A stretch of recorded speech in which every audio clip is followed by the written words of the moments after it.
Hello all, welcome to IAC. So ఈ వీడియోలో ఈరోజు ఏవైతే ఎస్ఎస్సి సిజిఎల్కి సంబంధించిన షిఫ్ట్ 3 క్వశ్చన్స్ ఉన్నాయో సో అవి ఇంకేమైనా కమెంట్స్ ఉంటే దానికి సంబంధించిన ఇన్ఫర్మేషన్ అండ్ దాని రిలేటెడ్ కాన్సెప్ట్ అనేది చూద్దాం. సో ఫస్ట్ వన్ చూద్దాం. మనకి ఒక షిఫ్ట్ వీడియోలో ఒక స్టూడెంట్ 20th జూలై షిఫ్ట్ 3కి సంబంధించిన క్వశ్చన్స్ పెట్టారు. అయితే ఆల్మోస్ట్ అవి ఒక 10 క్వశ్చన్స్ దాకా పెట్టడం జరిగింది ఈ రోజు షిఫ్ట్ 3కి సంబంధించి. కాకపోతే ఇక్కడ ప్రాబ్లం ఏంటంటే కొన్ని క్వశ్చన్స్ మనకి కాపీ పేస్ట్ చేయడం వల్ల లేకపోతే అక్కడ టైప్ చేయడం వల్ల కొన్ని అర్థం కాలేదు. సో ఆ క్వశ్చన్స్ మీరు ఏమైనా ఎగ్జామ్ రాస్తే ఒకసారి కింద కమెంట్ పెట్టండి. ఆ క్వశ్చన్స్ అనేవి ఒకటి తాలి బెరు ట్రైబ్స్ విచ్ మాహి తమాషా అని చెప్పేసి ఒకటి ఉందన్నమాట.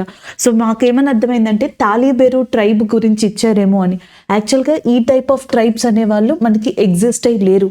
మేబీ ఇలాంటి ఆప్షన్స్ ఇచ్చి ఇందులో ఏ స్టేట్లో ఏ ట్రైబ్స్ ఉన్నారని అడిగి ఉండొచ్చు. అయితే మనకి తాలి అనేది ఒక విలేజ్ అనమాట, అరుణాచల్ ప్రదేశ్లో లొకేట్ అయి ఉంది. అండ్ ఇంకొకటి బెరు ట్రైబ్ అనే వాళ్ళు లేరు కానీ బ్రూ ట్రైబ్ అని చెప్పేసి ఉన్నారు. బ్రూ ట్రైబ్ అన్నా రియాంగ్ ట్రైబ్ అన్నా ఒకటేనంట. సో వాళ్ళు ఎక్కువగా మిజోరం ప్రాంతాల్లో కనిపిస్తారు. రియాంగ్స్ త్రిపురలో కూడా కనిపిస్తారు, బట్ బ్రూ ఆర్ రియాంగ్స్గా పిలువబడే వాళ్ళు మనకి ఈ మిజోరం ప్రాంతాల్లో కనిపిస్తారంట, ఇక్కడికి సంబంధించిన వాళ్ళు. అండ్ ఇంకొకటి తెరాతాలి, మేబీ తెరాతాలి అని ఒక డాన్స్ ఫామ్ ఉంది, అది రాజస్థాన్కి సంబంధించింది. తాలి బెరు అని కమెంట్స్లో ఉంది, తాలి బెరు ట్రైబ్స్ అని, బట్ నాకు ఎగ్జిస్ట్ అవ్వట్లా, అందుకని ఇన్ఫర్మేషన్ ఇచ్చాను. తెరాతాలి అనేది రాజస్థాన్లో ఉందన్నమాట, ఫోక్ డాన్స్. అలాగే నెక్స్ట్ ఇక్కడ తాలి అనేది అరుణాచల్ ప్రదేశ్లో విలేజ్. ఇక్కడ కొంతమంది ట్రైబ్స్ అయితే ఎగ్జిస్ట్ అయి ఉన్నారు, ఈ పేరు మీద లేదు. And next Bru or Reang tribes మిజోరంలో ఉన్నారు. 35th 36th నేషనల్ గేమ్స్ అని చెప్పేసి ఇచ్చారనమాట. సో మనకి 35th నేషనల్ గేమ్స్ అనేవి ఎక్కడ జరిగాయండి? కేరళలో జరిగాయంట. అలాగే 36th నేషనల్ గేమ్స్ అనేవి గుజరాత్లో జరిగాయి. ఇప్పుడు 37th నేషనల్ గేమ్స్ ఉన్నాయి కదా, అవి గోవాలో జరుగుతున్నాయి అనమాట. సో వీటి గురించి ఆల్రెడీ మనం ప్రీవియస్ షిఫ్ట్స్లో కూడా డిస్కస్ చేసుకున్నాం ఈ నేషనల్ గేమ్స్ గురించి. ఇంతకు ముందర షిఫ్ట్ 2లోనేమో ఖేలో ఇండియా గేమ్స్ అని ఇచ్చారు. సో అవి న్యూ గేమ్స్ కూడా డిస్కస్ చేసుకోవడం జరిగింది. నెక్స్ట్ వచ్చేటప్పటికి అర్థశాస్త్ర బుక్, మొఘల్ పీరియడ్ అర్థశాస్త్ర బుక్ అని 2 అట్లా రాశారనమాట. అర్థశాస్త్ర బుక్ని రాసింది మనకి కౌటిల్యుడు లేదా చాణక్యుడు అని కూడా అంటాం. ఈయన ఇండియన్ మెకవల్లి అని కూడా పిలవడం జరుగుతుంది. ఈయన అర్థశాస్త్ర అనే బుక్ని రాశారు. సో దీంట్లో కొంత మౌర్యన్ టైం పీరియడ్ గురించి ఎక్స్ప్లెయిన్ చేయడం జరిగింది అనమాట, మౌర్యన్స్ గురించి కూడా. అయితే మేబీ మొఘల్ పీరియడ్కి సంబంధించి క్వశ్చన్స్ ఏమన్నా ఇచ్చారా అనేది స్పెసిఫిక్గా ఇవ్వలేదన్నమాట. మొఘల్ పీరియడ్లో కొన్ని బుక్స్ ఉన్నాయి, వాటి గురించి మనం చెప్పుకున్నాం. బాబర్కి సంబంధించిన స్వీయ చరిత్ర కావచ్చు, లేకపోతే నెక్స్ట్ అక్బర్కి సంబంధించిన బుక్స్ కావచ్చు, నెక్స్ట్ హుమయూన్కి సంబంధించింది మనకి గుల్బదాన్ బేగం రాశారు హుమయూన్ నామా. బాబర్ ఆయనే రాసుకున్నారు స్వీయ చరిత్ర, తుజికి ఈ బాబరి అని. దాని తర్వాత అబ్దుల్ రహీం దాన్ని బాబర్ నామాగా మార్చారని. ఇలాంటివి మనం డిస్కస్ చేసుకున్నాం.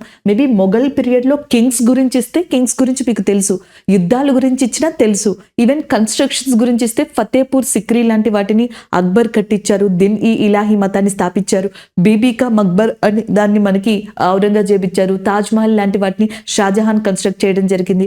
ఇవన్నీ మనం డిస్కస్ చేసుకున్నాం కూడా, నో ప్రాబ్లం. నెక్స్ట్ వచ్చేటప్పటికి ఇంకొక క్వశ్చన్ మనకి కలసం అని చెప్పేసి ఇచ్చారండి. Next one August current affairs అనేవి వస్తున్నాయంట. ఆగస్ట్ 2021 కరెంట్ అఫైర్స్ క్వశ్చన్స్ వచ్చాయంట. దాంతోపాటు ఎగ్జిమ్ బ్యాంక్, సెబీ బ్యాంక్, ఇంకొక బ్యాంక్ ఏదో ఇచ్చారు, ఈ ఆప్షన్స్ ఇచ్చారు. దాని మీద 2021లో ఆగస్ట్ కరెంట్ అఫైర్స్ వచ్చాయంట. నెక్స్ట్ వచ్చేటప్పటికి మనకి ఇండిపెండెన్స్ డే మీద క్వశ్చన్ పడిందంట. 2022కి సంబంధించి ఇండిపెండెన్స్ డే ఏదైతే ఉంటుందో దాని మీద క్వశ్చన్ పడింది అని చెప్తున్నారు. మనం ఫస్ట్ నుంచి చెప్పుకుంటూనే ఉన్నాం. అండ్ కరెంట్ అఫైర్స్లో కొంచెం బ్యాక్ వెళ్ళిపోతున్నారండి. 22, 21, ఈవెన్ 15 దాకా వెళ్ళే ఛాన్సెస్ ఉన్నాయి. కాకపోతే అది కరెంట్ అఫైర్స్గా తీసుకోలేం, కొంత స్టాట్ పార్ట్ కూడా ఇందులో యాడ్ అయి ఉంటుంది. అలాంటి క్వశ్చన్స్ అడుగుతున్నారంట. నెక్స్ట్ వచ్చేటప్పటికి ఇంకొక క్వశ్చన్ ఉంది, కలసం అని ఇచ్చారనమాట. కలసం అనేది ఒక డాన్స్ ఫార్మెట్. అంటే జనరల్గా మనకి క్లాసికల్ డాన్సెస్, ఫోక్ డాన్సెస్ ఉంటాయి, తెలుసు కదా, భరతనాట్యం, కూచిపూడి, ఇవన్నీ క్లాసికల్ డాన్సెస్ అనమాట. నెక్స్ట్ గార్బా, దాండియా, కోలాటం, ఇవన్నీ ఫోక్ డాన్సెస్. కేరళలో మనకి ఒక క్లాసికల్ డాన్స్ ఉంది, దాని పేరు కథకళి. కథకళి, మోహిని అట్టం కేరళలో క్లాసికల్ డాన్సెస్ అంటాం. ఈ కథకళిలో ఒక ఫార్మెట్టే కలసం అనమాట. సో దానికి అడిగినట్టున్నారు. నెక్స్ట్ వన్ తమాషా. సో తమాషాకి సంబంధించి అడిగారంట. ఇది ఒక ఫోక్ డాన్స్ అనమాట. ఏ స్టేట్లో ఫేమస్ అంటే మహారాష్ట్ర. ఫస్ట్ షిఫ్ట్లో అడిగారు. మహారాష్ట్రలో లెజిమ్ డాన్స్ అని చెప్పేసి ఫేమస్ అనమాట. లెజిమ్ కానీ లావానీ కానీ ఇవన్నీ కూడా మహారాష్ట్రలో ఫేమస్. లెజిమ్ డాన్స్ ఏ స్టేట్కి సంబంధించింది? ఫస్ట్ డే ఫస్ట్ షిఫ్ట్లో క్వశ్చన్ అంట. సో ఇప్పుడు మనకి మహారాష్ట్రకి సంబంధించి తమాషా ఫోక్ డాన్స్ గురించి అడగడం జరిగిందనమాట. సో ఇదే మహారాష్ట్రలో మనకి ఇంపార్టెంట్గా లోనార్ అనే ఒక లేక్ ఉందన్నమాట. లోనార్ సరస్సు, ఇది వాల్కెనిక్ లేక్ అని చెప్పేసి కూడా అంటాం. ఇక్కడే మనకి బోర్ టైగర్ రిజర్వ్ అనేది కూడా ఉంది. భారతదేశంలో స్మాలెస్ట్ టైగర్ రిజర్వ్ గా బోర్ అనేది అని చెప్తాం. అది మహారాష్ట్రలోనే లొకేట్ అయింది. మహారాష్ట్ర యొక్క గవర్నర్ గా రమేష్ బయాస్ అనే పర్సన్ ఉన్నారు. సో ఆయన మనకి మహారాష్ట్ర యొక్క గవర్నర్ గా ఉన్నారనమాట. సో ఇవి కొన్ని వివరాలు మీరు గుర్తుపెట్టుకో. Next one, Anuradha Sita dance format లో అని చెప్పేసి అడిగారు. యాక్చువల్గా అనురాధ సీత అనేది ఎక్కడా లేదండి, అనురాధ శ్రీధరన్ అని చెప్పేసి ఉంది. అనురాధ శ్రీధరన్, ఇండియాలో ఇద్దరు కపుల్స్ ఉన్నారంట, శ్రీధరన్ అనురాధ శ్రీధరన్. వీరిద్దరూ కూడా క్లాసికల్ డాన్స్ లో చాలా ఫేమస్ అంట, దట్టు భరతనాట్యం. తమిళనాడు యొక్క ఇంపార్టెంట్ క్లాసికల్ డాన్స్ అయిన భరతనాట్యంలో ఈ అనురాధ శ్రీధరన్ గారు ఫేమస్. అనురాధ సీత అని చెప్పి ఎగ్జిస్ట్ అయి లేదు ఎక్కడ. సో భరతనాట్యంలో అయితే అనురాధ శ్రీధరన్ గారు ఉన్నారు. సో నెక్స్ట్ వచ్చేటప్పటికి ఆర్టికల్ 22 మీద క్వశ్చన్ అడిగారంట. ఆర్టికల్ 22 ప్రిజన్ అని చెప్పేసి ఇచ్చారు. యాక్చువల్గా ఆర్టికల్ 22 అనేది ఫండమెంటల్ రైట్స్ లోకి సంబంధించింది, ప్రాథమిక హక్కులు. సో దీంట్లో ప్రొటెక్షన్ ఎగెనిస్ట్ అరెస్ట్ డిటెన్షన్ అనేది ఏదైతే ఉందో సో దానికి సంబంధించింది. మనం ఫస్ట్ లో చెప్పుకున్నామే ఆర్టికల్ 22లో ఏంటి అంటే ఇండియన్ సిటిజన్స్ కి ఒక రైట్ ఉంటుంది. అరెస్ట్ చేసినప్పుడు దానికి సంబంధించిన రీజన్ చెప్పాలి, అలాగే 24 hours లోపు మెజిస్ట్రేట్ ముందర ప్రవేశపెట్టాలి. ఇవన్నీ కూడా ఆర్టికల్ 22లో protection against arrest and detention లో కనిపిస్తాయి అన్నమాట. సో ఉగ్రవాద చర్యలకి పాల్పడిన ఉగ్రవాదులు కానీ ఇలాంటి వాళ్ళకి ఆర్టికల్ 22 అనేది పనిచేయదు సాధారణంగా. సో ఇవన్నీ కూడా దీంట్లో మెన్షన్ చేయబడ్డాయి. ఆర్టికల్ 32 రాజ్యాంగానికి ఆత్మ వంటిది అని డాక్టర్ బిఆర్ అంబేద్కర్ గారు అన్నారు. సో ఇందులో రిట్స్ ఉంటాయి, 5 ఉంటాయి. దీని ద్వారా సుప్రీం కోర్టుని అప్రోచ్ అవ్వచ్చు. ఇవన్నీ మనం చెప్పుకున్నాం కదా. సో దానికి సంబంధించింది అనమాట. ఆర్టికల్ 22 అనేది ఒక క్వశ్చన్ పాలిటీ నుంచి. రెండోది వచ్చేటప్పటికి అనురాధ శ్రీధరన్ గారు భరతనాట్యంలో ఫేమస్, అది ఒక క్వశ్చన్. తమాషా అనేది మహారాష్ట్రకి సంబంధించిన ఫోక్ డాన్స్, అది ఒక క్వశ్చన్. కలసం అనేది ఏ డాన్స్ ఫార్మెట్ లోది అంటే కథకళి, కేరళకి సంబంధించి. స్టేట్ అడిగితే కేరళ, డాన్స్ ఫార్మెట్ అడిగితే కథకళి, అదొక క్వశ్చన్. నెక్స్ట్ వచ్చేటప్పటికి అర్థశాస్త్ర బుక్ అంటే చాణక్యుడు రాశాడు లేదా ఆయన కౌటిల్యుడు అని కూడా పిలుస్తాం. 2 ఆప్షన్స్ లో ఏదున్నా కరెక్టే, అది ఒక question. Next 35th and 36th national games అడిగారంట. మరి అది ఎలా అడిగారు? మ్యాచ్ ఆఫ్ ద ఫాలోయింగ్ లేకపోతే రాంగ్ మ్యాచా లేకపోతే పిక్ వన్ ఆర్డర్ తెలియదు మనకి. 35th వచ్చేటప్పటికి కేరళ, 36th వచ్చేటప్పటికి గుజరాత్ లో జరిగాయి. ఈ సంవత్సరం 37th గోవాలో జరుగుతున్నాయి. అండ్ నెక్స్ట్ ట్రైబ్స్ కి సంబంధించిన క్వశ్చన్. ఇవి ఒక 7 క్వశ్చన్స్ మనకి ఆయన ఇవ్వడం జరిగింది. అలాగే ఇంకా కింద కమెంట్స్ లో ఇంకొన్ని ఆర్టికల్స్ ఇచ్చారు, ఒకసారి చూద్దాం. And governor appointment related question అని చెప్పేసి అడిగారంట. గవర్నర్ అపాయింట్మెంట్ అనేది ప్రెసిడెంట్ ద్వారా జరుగుతుంది. భారత రాష్ట్రపతి మనకి అపాయింట్ చేయడం జరుగుతుంది ఆర్టికల్ 155 కింద అనమాట. సో ఆల్రెడీ మనం చెప్పుకున్నాం, election commissioner, chief election commissioner ని కానీ, భారత ప్రధాన ఎన్నికల అధికారిని కానీ, చీఫ్ జస్టిస్ ఆఫ్ ఇండియాని కానీ, controller and auditor general of ఇండియాని కానీ, అటార్నీ జనరల్ ఆఫ్ ఇండియాని కానీ, వీళ్ళందరినీ ఫినాన్స్ కమిషన్ ని కానీ, ఫినాన్స్ కమిషన్ చైర్మన్ ని కానీ వీళ్ళందరినీ అపాయింట్ చేసేది ప్రెసిడెంట్ ఆఫ్ ఇండియా అనే భారత రాష్ట్రపతి. So governor appointed by the president of India under article 155. Present controller and auditor general of ఇండియాగా గిరీష్ ముర్ము ఉన్నారు. అటార్నీ జనరల్ ఆఫ్ ఇండియాగా ఒకసారి చూసుకోండి వెంకటరమణి గారు ఉన్నారు. అలాగే నెక్స్ట్ చీఫ్ జస్టిస్ ఆఫ్ ఇండియాగా మనకి చంద్రచూడ్ గారు ఉన్నారు. చీఫ్ ఎలక్షన్ కమిషనర్ గా రాజీవ్ కుమార్ గారు ఉన్నారు. But attorney general of India ఒకసారి చూసుకోండి వెంకటరమణి గారు కాదు అని చెప్పేసి. సో నెక్స్ట్ వన్ చూద్దాం. సెకండ్ రౌండ్ టేబుల్ కాన్ఫరెన్స్ ఏదైతే ఉంటుందో సో దానికి సంబంధించి కూడా క్వశ్చన్స్ అడిగారండి. సో ఇందులో సెకండ్ రౌండ్ టేబుల్ కాన్ఫరెన్స్ ఏదైతే ఉంటుందో సో దాంట్లో లీడర్స్ ఎవరు అని చెప్పేసి అడిగారు. సెకండ్ రౌండ్ టేబుల్ కాన్ఫరెన్స్ లో గాంధీ గారు పార్టిసిపేట్ చేశారు, సరోజిని నాయుడు గారు పార్టిసిపేట్ చేయడం జరిగింది. అండ్ వీళ్ళతో పాటుగా మొహమ్మద్ అలీ జిన్నా కూడా పార్టిసిపేట్ చేశారు. అంబేద్కర్ గారు అటెండ్ అయ్యారు. ఈవెన్ 3 రౌండ్ టేబుల్ సమావేశాలకి కూడా అటెండ్ అయిన పర్సన్ గా అంబేద్కర్ గారిని చెప్పొచ్చు. ఆయనతో పాటుగా జిన్నా అండ్ గాంధీ గారు, సరోజిని నాయుడు గారు, మనకి మదన్ మోహన్ మాలవ్య గారు, వీళ్ళందరూ కూడా అటెండ్ అవ్వడం జరిగింది. మొహమ్మద్ ఇక్బల్ సారే జహాసే అచ్చా రాశారు కదా. సో సారే జహాసే అచ్చా రాసిన మొహమ్మద్ ఇక్బల్ గారు కూడా మనకి అటెండ్ అవ్వడం జరిగింది. అలాగే అలీ ఇమామ్ అనే పర్సన్ ఇంకొక ముస్లిం లీడర్, ఈయన కూడా పార్టిసిపేట్ చేశారు. తేజ్ బహదూర్ సప్రు, శ్రీనివాస శాస్త్రి, మొహమ్మద్ జాఫరుల్లా ఖాన్ వీళ్ళందరూ కూడా లీడర్సే సెకండ్ రౌండ్ టేబుల్ కాన్ఫరెన్స్ లో పార్టిసిపేట్ చేశారు. మేబీ అక్కడ ఆప్షన్స్ ఉంటాయి కదా, మోతీలాల్ నెహ్రూ లేకపోతే నెక్స్ట్ భగత్ సింగ్, ఇలా ఏమైనా ఆప్షన్స్ ఇచ్చారనుకోండి, ఆ ఆప్షన్స్ నుంచి ఆన్సర్ పెట్టాల్సి ఉంటుంది. సో నెక్స్ట్ వన్ చూస్తే మనకి విజయనగర మర్చెంట్ అని చెప్పేసి ఇచ్చారండి. అండ్ విజయనగర కింగ్డమ్ కి సంబంధించిన మర్చెంట్స్ ఎవరైతే ఉంటారో వాళ్ళని మనకి కుదీరాయ్ చెట్టీస్ అని చెప్పేసి పిలుస్తారంట. They are called as the Kudirai Chetties. మరి అది ఎలా అడిగారని తెలీదు. అండ్ రీసెంట్ గా విజయనగర కింగ్డమ్ కి సంబంధించి అయితే ట్రావెలర్స్ ని అడగడం జరిగిందనమాట మెయిన్ గా మనకి. సో ఇప్పుడైతే మర్చెంట్ కి సంబంధించి అడిగారంట.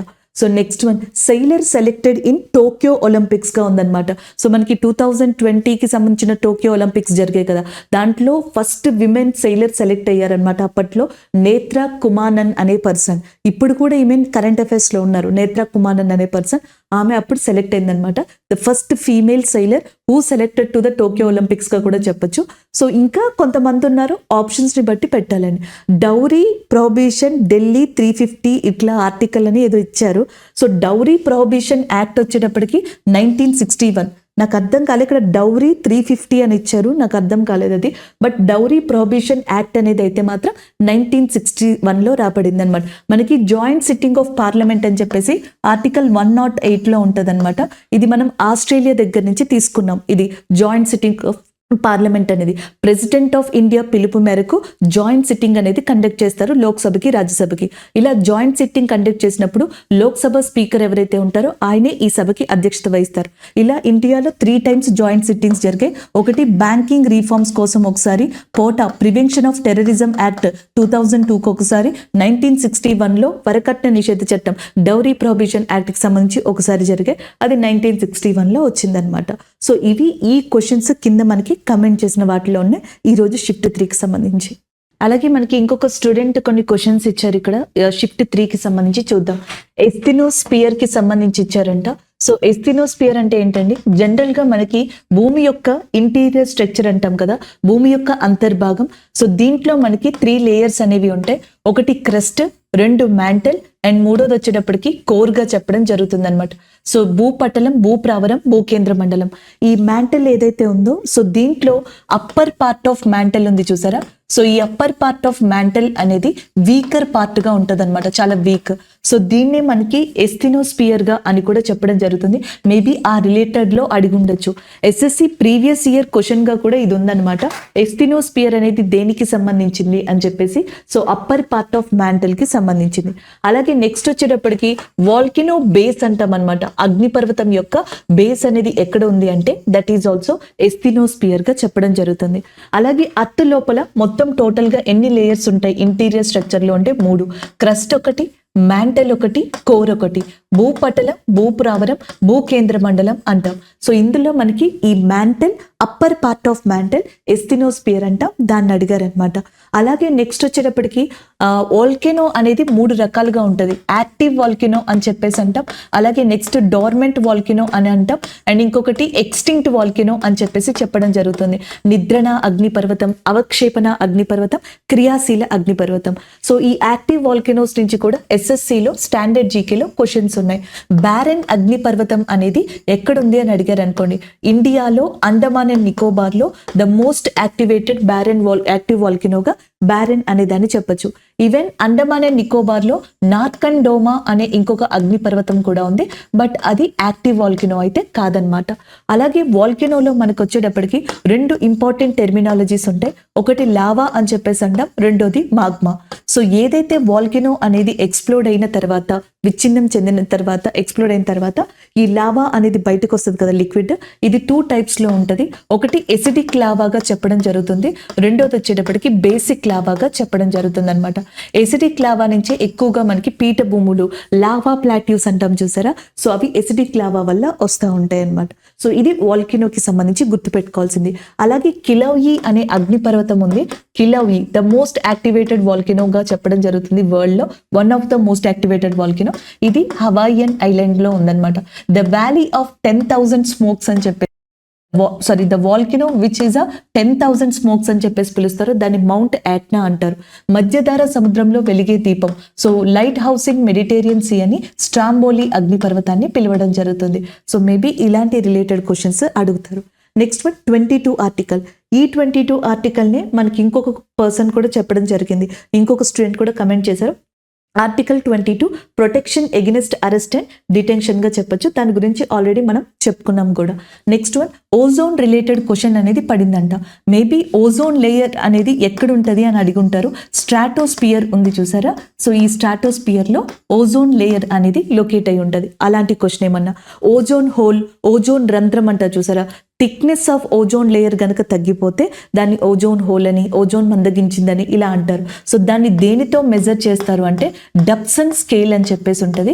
ఈ డబ్సన్ స్కేల్తో దాన్ని మెజర్ చేస్తారనమాట. అలాగే మనకి వాతావరణంలో ఫస్ట్ లేయర్ ఉంటుంది చూసారా, ఫస్ట్ లేయర్ వచ్చేటప్పటికి ట్రోపోస్పియర్ అని చెప్పేసి అంటాం.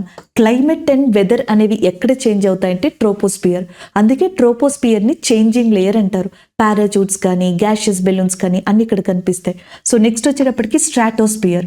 ఈ ట్రోపోస్పియర్కి స్ట్రాటోస్పియర్కి మధ్యలో ఇది ఉంది చూసారా, దీన్ని ట్రోపోపాజ్ అని చెప్పేసి అంటారు. స్ట్రాటోస్పియర్లో మనకి ఓజోన్ లేయర్ అనేది లొకేట్ అయి ఉంటుంది.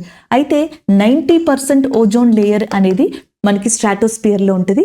10% చాలా కొద్దిగా మాత్రం మనకి ట్రోపోపాజ్లో ఉంటుంది. ట్రోపోపాజ్లో ఉండే ఓజోన్ లేయర్ని బ్యాడ్ ఓజోన్ అని చెప్పేసి పిలుస్తారు. ఎందుకంటే ఇది గ్లోబల్ వార్మింగ్కి వన్ ఆఫ్ ద రీజన్ అవుతుంది. పైన స్ట్రాటోస్పియర్లో ఉన్న ఓజోన్ని గుడ్ ఓజోన్గా పిలవడం జరుగుతుంది. ఇది యూవీ రేస్ నుంచి మనల్ని కాపాడుతుంది. సో వీటిని ప్రొటెక్ట్ చేసుకోవడం కోసం, ఓజోన్ లేయర్ని ప్రొటెక్ట్ చేసుకోవడం కోసం మనకి ప్రపంచవ్యాప్తంగా తీసుకొచ్చిన ఒక ప్రోటోకాల్ని మాంట్రియల్ ప్రోటోకాల్ అని చెప్పేసి కూడా పిలవడం జరుగుతుంది. సో ఇది ఓజోన్ లేయర్కి రిలేటెడ్గా క్వశ్చన్స్. ఈ స్ట్రాటోస్పియర్కి పైన మళ్ళీ మనకి ఇంకొక స్పియర్ ఉంటుంది, మెసోస్పియర్ అంటాం. సో ఇది కోల్డెస్ట్ లేయర్. వాతావరణంలో ఉన్న అన్ని పొరల్లో కల్లా అతి చల్లని పొర ఏది అంటే మెసోస్పియర్గా చెప్తాం. సో దానిపైన థెర్మోస్పియర్ అనేది ఉంటుంది. మనం కమ్యూనికేషన్ వ్యవస్థ కోసం యూజ్ చేసే ఏవైతే శాటిలైట్స్ ఉంటాయో ఆ శాటిలైట్స్ అన్ని థెర్మోస్పియర్లోనే ఉంటాయి. హాటెస్ట్ లేయర్ ఇన్ అట్మాస్ఫియర్గా చెప్తాం. ఇదే థెర్మోస్పియర్లో ఐనోస్పియర్ అనేది కూడా ఉంటుంది. రేడియో వేవ్స్ అనేవి భూమి మీద రావడానికి కారణం ఐనోస్పియర్గా చెప్తాం. The radio waves are retreated to that earth because of ionosphere అనమాట. అలాగే ఇదంతా అట్మాస్ఫియరిక్ లేయర్స్ గురించి. అలాగే అట్మాస్ఫియర్లో హయ్యెస్ట్ పర్సంటేజ్ ఆఫ్ గ్యాస్ ఏది అంటే నైట్రోజన్ 71% ఉంటుంది, 78%. ఆక్సిజన్ వచ్చేటప్పటికి 21%. అండ్ నెక్స్ట్ ఆర్గాన్ వచ్చేటప్పటికి 0.94%. అండ్ కార్బన్ డైఆక్సైడ్ వచ్చేటప్పటికి 0.03% ఉంటుంది. ఇనర్ట్ గ్యాస్ ఏది అట్మాస్ఫియర్లో ఎక్కువ ఉంటుంది అని అడిగారు అనుకోండి, ఆర్గాన్గా చెప్పచ్చు. వీటి తర్వాత హైడ్రోజన్, హీలియం, వాటర్ వేపర్ మిగిలినవి కూడా అట్మాస్ఫియర్లో ఉంటాయన్నమాట. సో ఇది వాటికి సంబంధించింది. Next one greenery forest related అడిగారంట. మేబీ ఇండియాలో 5 types ఆఫ్ ఫారెస్ట్లు ఉంటాయి. ఈ 5 types ఆఫ్ ఫారెస్ట్లు ఎలా ఉంటాయి? ఎవర్ గ్రీన్ ఫారెస్ట్ లేదా రెయినీ ఫారెస్ట్ అంటాం. ఇంకొకటి మాన్సూన్ ఫారెస్ట్ అని చెప్పేసి అంటాం. ఇంకొకటి మౌంటైన్ ఫారెస్ట్ అని చెప్పేసి అంటాం. ఇంకొకటి ఎరిడ్ ఫారెస్ట్గా చెప్పడం జరుగుతుంది. ఇంకొకటి మ్యాంగ్రోవ్ ఫారెస్ట్గా చెప్తారు లేదా స్వాంపీ ఫారెస్ట్గా చెప్తారు. ఈ టైప్ ఆఫ్ ఫారెస్ట్లు ఉంటాయి. గ్రీనరీ అంటే మేబీ ఎవర్ గ్రీన్ ఫారెస్ట్ ఇలా అడిగుంటారు. ఎవర్ గ్రీన్ ఫారెస్ట్ ఇండియాలో నార్త్ ఈస్ట్ ఇండియా, ఈశాన్య రాష్ట్రాల్లో ఎక్కువగా కనిపిస్తుంది. దాంతోపాటుగా వెస్టర్న్ ఘాట్స్లో కూడా కనిపిస్తుంది. అలాగే వెస్టర్న్ ఘాట్స్లోని అండ్ నీలగిరి పర్వతాల్లో ఉండే ఈ వ్యాలీస్ ఉంటాయి కదా, లోయలు, అక్కడ ఉండే లోయల్లో ఉండే ఫారెస్ట్ని షోలా అని చెప్పేసి పిలుస్తారు. Shola is a forest which is located in the valley region of Western Ghats and especially in Nilgiri region. భారతదేశంలో highest percentage of forest monsoon ఫారెస్ట్గా చెప్పడం జరుగుతుంది. సో దీనినే మనకి డెసిడ్యుయస్ ఫారెస్ట్ అని కూడా అంటారు. ఈ ఫారెస్ట్లో శాండిల్ వుడ్ కానీ లేకపోతే టీక్ కానీ నెక్స్ట్ సాల్ కానీ ఈ ట్రీస్ అన్నీ కూడా మనకి ఎక్కువగా కనిపిస్తూ ఉంటాయి అన్నమాట. So next one first train in India అని, ఇండియా అని కూడా పెట్టలేదు, ఫస్ట్ ట్రైన్ అని కమెంట్ పెట్టారనమాట.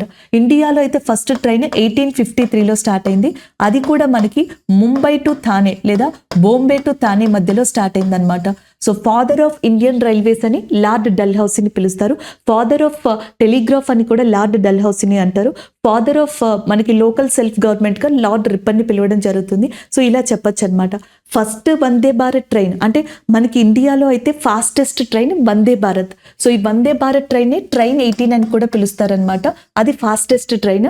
First Vande Bharat Delhi to Varanasi start అయింది, తర్వాత ఢిల్లీ టు కాట్రా, మిగిలినవన్నీ కూడా. మామూలుగా ఫస్ట్ ట్రైన్ ఇండియాలో 1853లో స్టార్ట్ అయిందనమాట. Next one 36th youth games అంట.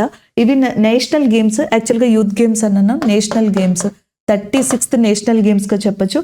ఇదే క్వశ్చన్ ఇక్కడ ఈ పర్సన్ కూడా పెట్టారు, 35th 36th అని మనం ఎక్స్ప్లెయిన్ చేసుకున్నాం. 35th వచ్చేటప్పటికి కేరళ, 36th వచ్చేటప్పటికి గుజరాత్లో నేషనల్ గేమ్స్ జరిగాయి. నెక్స్ట్ నేషనల్ గేమ్స్ అనేవి 37th గోవాలో జరుగుతున్నాయి. సెకండ్ రౌండ్ టేబుల్ కాన్ఫరెన్స్కి అటెండ్ అయిన లీడర్స్ అంట. సో అదే క్వశ్చన్ ఈ పర్సన్ కూడా పెట్టారు. సెకండ్ రౌండ్ టేబుల్ కాన్ఫరెన్స్కి అటెండ్ అయిన లీడర్స్ మనం ఆల్రెడీ చెప్పుకున్నాం. సో ఈ క్వశ్చన్స్ మనకి ఇద్దరు కమెంట్ చేశారు మన వీడియోస్ కింద. సో ఇవి ఈ రోజు థర్డ్ షిఫ్ట్కి సంబంధించిన క్వశ్చన్స్ అండి. Thank you.